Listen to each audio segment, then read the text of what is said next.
Armstrong सुने थे ना कि सर अमेरिका वाले भेजे हुए थे चंद्रमा पर उतरने, जब वो चले गए थे 1969 में ही चले गए थे, तो फिर इसके बाद में अब क्यों भेजा जा रहा है? और तो और जो आर्टेमिस 2 है वो यहां पर उतरेगा भी नहीं, वो केवल चक्कर लगा के आ जाएगा। तो ऐसे में बड़ा सवाल है कि साहब जब चक्कर लगा के आ जाएगा तो क्या नील आर्मस्ट्रांग जब गए थे तो फर्जी गए थे क्या, जो इतने साल बाद अमेरिका फिर भेजने की हिम्मत नहीं कर पा रहा है? इतने साल बाद अमेरिका को इतने रिहर्सल क्यों करने पड़ रहे हैं कि आर्टेमिस 1, आर्टेमिस 2, आर्टेमिस 3, 4, 5 ये सब भेजकर फाइनली आदमी उतारेगा? शक के दायरे में बहुत सी चीजें हैं। शक के दायरे में यह है कि ये कहीं ऐसे ही तो फोटो नहीं खिंचवा ली गई थी, और चंद्रमा पर जब हवा नहीं है तो ये झंडा कैसे लहरा दिए थे? चंद्रमा के पीछे तारे काहे नहीं दिख रहे हैं? तमाम सवालों के जवाब आज के सेशन में हैं। तो अब जब ये अंतरिक्ष यात्री नील आर्मस्ट्रांग यहां उतरे तो यहां पर ये झंडा कैसे खड़ा हुआ, लहरा कैसे रहा था, छाया कैसे बन रही थी, और चंद्रमा के पीछे की तरफ तारे दिख क्यों नहीं रहे थे? यह सवाल इसलिए पूछा जाता है क्योंकि जो अपोलो 11 है उसकी लैंडिंग को लेकर के कई बार कॉन्स्पिरेसी थ्योरी कही गई है। कहा गया है कि नील आर्मस्ट्रांग कहीं और नहीं गए थे, बल्कि एरिया 51 जो अमेरिका का काफी लंबे समय तक गुप्त स्थान रहा, वहां जाकर फोटो खिंचवा लिए थे। दुनिया को लगा कि अमेरिका काबिल हो गया है, तो आवश्यकता पूछी गई कि सब जरूरत क्या थी अमेरिका को झूठ बोलने की? तो बोले असल में अंतरिक्ष की दौड़ कोल्ड वॉर के समय पर सोवियत रूस ने शुरू कर दी थी। सोवियत रूस ने अपना पहला यात्री यूरी गागरिन अंतरिक्ष में भेज दिया था। अमेरिका इस बात से परेशान हो रहा था कि न्यूक्लियर बम मैंने बनाया, लेकिन तकनीकी में सोवियत रूस हमसे आगे निकल गया।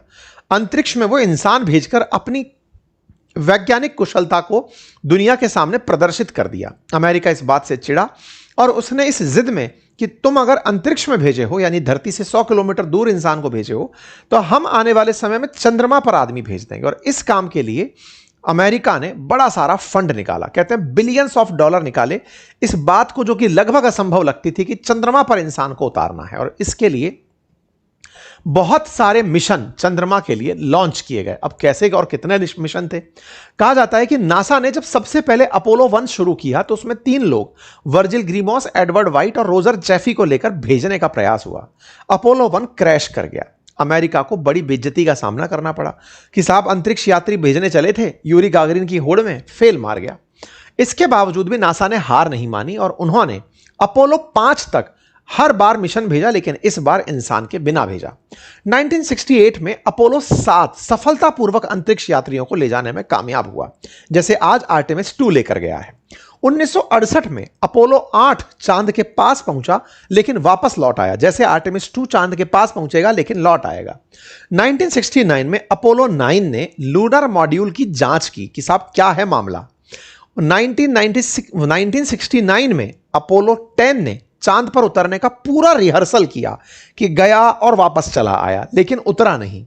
आखिरकार 16 जुलाई 1969 में अपोलो 11 सफलतापूर्वक लॉन्च होता है और इंसान चांद पर उतरता है। मतलब आर्टेमिस 1 के फेल होने के बाद 11वीं बार जाकर अमेरिका ने आदमी को वहां लैंड कराया, हर बार का रिहर्सल किया। पहली बार मशीन भेजने का, दूसरी बार चक्कर कटाने का, तीसरी बार और नजदीक ले जाने का, चौथी बार और नजदीक, फिर इंसान भेजने का, फिर इंसान को नजदीक भेजने का, फिर उतरने से पहले की प्रैक्टिस। और इन सब में जैसे इस बार के मिशन में भी $4 बिलियन से अधिक, अगर मतलब बात की जाए तो लगभग 40,000 करोड़ के आसपास, रफली 35 से 40,000 करोड़ के आसपास इन्वेस्टमेंट या खर्चे की बात बताई जा रही है कि इतना पैसा इसमें खर्च हो सकता है। ऐसे में इतना बड़ा जब पैसा खर्च करने की स्थिति बन रही है तो बड़ा सवाल यह बनता है कि नासा इस सारे काम को पहले करके देख चुका है, फिर रुक क्यों गया? भाई आपने भेज दिया, उसके बाद क्या रुक गए थे? नहीं, पहले इंसान भेजा, उसके बाद भी ये चालू रहे और इन्होंने लगातार यहां पर लोगों को भेजना जारी रखा। नासा के और भी मिशन गए और सफलतापूर्वक वहां पर इंसानों को उतारा गया। 1972 में जाकर इन्होंने फाइनली इसे रोक दिया। उसके बाद सवाल उठने शुरू हुए कि भाई चांद पर जब हवा नहीं है तो अमेरिका का झंडा लहरा कैसे रहा है? मतलब ये वाला सीन बना कैसे, लहरा कैसे गया? छायाएं अलग अलग दिशा में क्यों बन रही हैं? कुछ छाया इस तरफ बन रही है, कुछ अपोजिट साइड में, इधर भी बन रही है, उधर भी बन रही है, ये कैसे हो रहा है? वीडियो में तारे क्यों नहीं दिख रहे? मतलब जब उतरा है ये तो यहां पर तारे क्यों नहीं दिख रहे? इस तरह के सवाल पूछे गए। जवाब आया कि असल में ये झंडा लहराया नहीं था।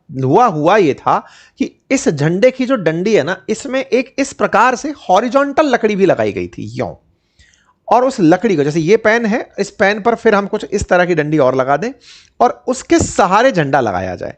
तो बोले झंडे को यहां पर सहारे से खड़ा किया गया है, ना कि लहराया गया है, नंबर 1। और यात्री ने खुद इसको हाथ मारा था, तब जाकर के ये लहरा था। दूसरा सवाल पूछा गया कि साहब यहां पर छायाएं अलग अलग दिशा से क्यों पड़ रही हैं? तो इसके पीछे बताया गया कि जब चंद्रमा पर उतरे थे उस समय पर यहां पर दिन की रात, मतलब रोशनी नहीं थी, चांद पर दिन का समय था, तारे नहीं दिख रहे थे, क्योंकि दिन में जब हम धरती पर हैं तो धरती पर सूरज की रोशनी अगर आ रही है तो हमें चंद्रमा के कारण, उस रोशनी के कारण तारे नहीं दिखते हैं। तो बोले यहां पर दिन था, दिन के कारण छायाएं बन रही थी और तारे विजिबल नहीं हो रहे थे। इस बात की सबसे बड़ी पुष्टि तब हुई जब सोवियत संघ ने इस मिशन की खुद सफलता को स्वीकार कर लिया कि हां इन्होंने यह काम कर लिया होगा। तीसरा जो सवाल था कि चांद की सतह पर तस्वीरें अलग अलग क्यों? बोले चांद का रिफ्लेक्शन भी इमेज बना रहा था, वहां से निकलती हुई जो परावर्तित तेज रोशनी थी उससे अलग अलग दिशाओं में रोशनी की वजह से छायाएं बन रही थी। सोवियत रूस ने खुद इसे स्वीकारा कि हां ऐसा हुआ है। नील आर्मस्ट्रांग, माइकल कॉलिंस और बज एल्ड्रिन, ये तीनों की तीनों यहां पर थे, लेकिन जो कॉलिंस थे वो चांद पर नहीं उतरे थे। तो नील आर्मस्ट्रांग और बज एल्ड्रिन यहां पर ये कमांड के अंदर मौजूद रहते हुए ही नील और बज को जमीन पर उतारा गया था। उम्मीद है कि आप लोगों को यह बात समझ में आई हो। फिर सवाल बड़ा बना, रुक क्यों गए? जाना चाहिए था। तो साहब रुक इसलिए गए क्योंकि सोवियत संघ को पछाड़ना उद्देश्य था, पछाड़ चुके, तो फिर जबरन इस पर पैसा क्यों खर्च किया जाए? क्योंकि अल्टीमेटली इससे इनकी कोई कमाई नहीं हो रही थी। अंतरिक्ष में सुप्रीमेसी दिखाने में कामयाब हो गए थे, लेकिन कमाई नहीं हो रही थी, तो इस मिशन को चलाने का फायदा नहीं हो रहा था। फिर सवाल बना, तो फिर अब क्यों जा रहे हो? अब कौन सी कोई ऐसी चीज आ गई? अब कारण यह है कि पहले यूरी गागरिन ने चैलेंज कर दिया था, इस बार चाइना ने चैलेंज कर दिया है। 2030 तक चाइना अंतरिक्ष पर पहुंचने, चंद्रमा पर पहुंचने का कह चुका है। तो अमेरिका को उससे पहले पहुंचकर दुनिया के सामने दिखाना है कि देखो मैं रुक करके बेस भी बना सकता हूं। तो बस आर्टेमिस 2 जो है वो असल में अंतरिक्ष में चंद्रमा की सतह पर बनने वाले सरफेस पर जो कैंप लगेगा उसका प्रयास है। उम्मीद है आपको यह बात समझ में आई हो। यानी कि इस पूरी कहानी में अमेरिका का वो टॉपर रवैया है कि बेटा टॉप तो हम ही करेंगे, पहले सोवियत रूस से करें, अब चाइना से करेंगे। तो कुल मिलाकर अमेरिका अपने इतने यात्री अब तक भेजने के बाद भी फिर से ये सारे काम इसलिए कर रहा है क्योंकि उसे कंपटीशन में टॉप पर रहना है। इस बात को आप व्हाइट हाउस की स्क्रीन पर लिखा देख सकते हैं पिछले साल कि एंश्योरिंग अमेरिकन स्पेस सुप्रीमेसी, हम आर्टेमिस 2 लॉन्च कर रहे हैं ताकि लोगों को यह रहे कि हम पिछड़ नहीं गए हैं, हमने छोड़ दिया है लेकिन अब फिर से शुरू कर रहे हैं। दूसरा, मून पर माइनिंग, जिसके बारे में मैंने आपको बताया कि यहां की सरफेस पर जाकर हीलियम 3 नामक जो गैस है उसको लाने का प्रयास किया जाएगा। इसके ऊपर काफी ज्यादा चर्चाएं चल रही हैं। तीसरा जो कारण है वो आप जानते हैं, जो लास्ट टाइम कैनेडी के केस में हुआ था जब वो वियतनाम वॉर हार रहे थे। इसी प्रकार ट्रंप ने दुनिया के अंदर जिस तरह से अपनी इज्जत बिगाड़ ली है इस आर्टेमिस मिशन से, क्योंकि जब भी कोई स्पेस प्रोग्राम होता है तो जनता पूरी तरह, चाहे वो पक्ष के हो या विपक्ष के हो, देश के साथ खड़े होते हैं।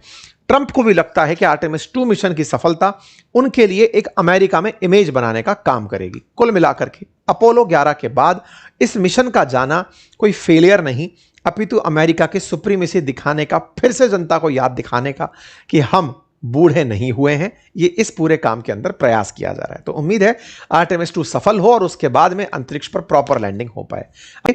कि जिस चैनल पर फिलहाल आप खबरें सुन रहे हैं, पढ़ रहे हैं, आपसे गुजारिश है कि इसे सब्सक्राइब करना ना भूलें, क्योंकि आप में से बहुत सारे साथियों ने इस चैनल को सब्सक्राइब नहीं किया हुआ है। आप सब्सक्राइब करते हैं तो हमारे साथ आपका जुड़ाव हमारे लिए एक ताकत के रूप में दिखाई पड़ता है।